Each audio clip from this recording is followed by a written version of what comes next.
love this life. Happy first birthday, Baby Fibo! We love you! Woo!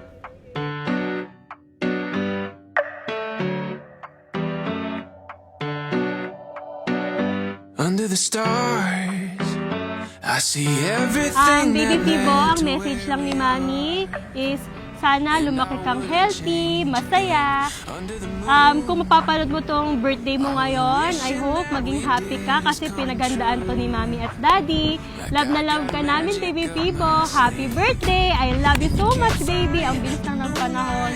Medyo nakakaiyak pero sobrang happy namin ni Daddy kasi lumaki kang healthy at saka masayahin ka. You got me dancing with no shoes tonight, out here in the street, taking chances like we're kids tonight, like we're 17.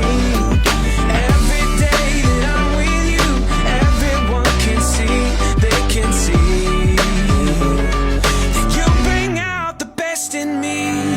Hello, Baby Fibo. Miracle baby ka sa amin.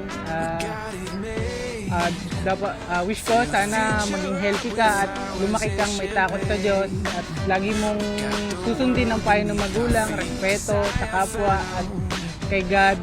Nandito lang kami palagi para gabayan at alalayan ka. I love you so much. Mahal na mahal ka namin. We love you, Baby Fibo! You can't fight the moonlight when it's moving in, and the feeling you're giving me, I'm giving it. You got me dancing with no shoes tonight, out here in the street.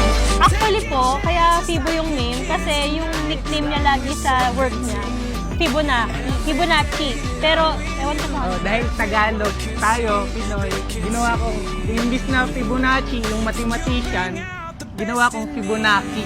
Kasi Pinoy Fibonacci. Kaya sobrang unique ng name mo, anak. Saka, ang daming nagagandahan. Walang kaparehas yung pangalan niya.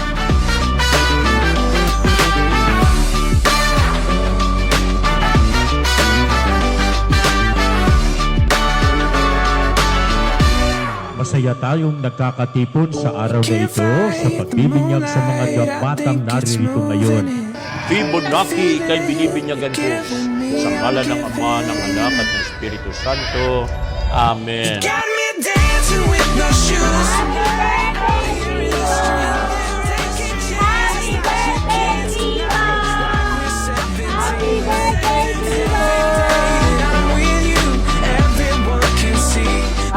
Sa akin, masaya ako pag nakikita ko si Fibong maligalig siya. Lagi siyang naka-smile pag nakakita siya ng mga bagong tao, bagong mukha. Naka-smile siya palagi.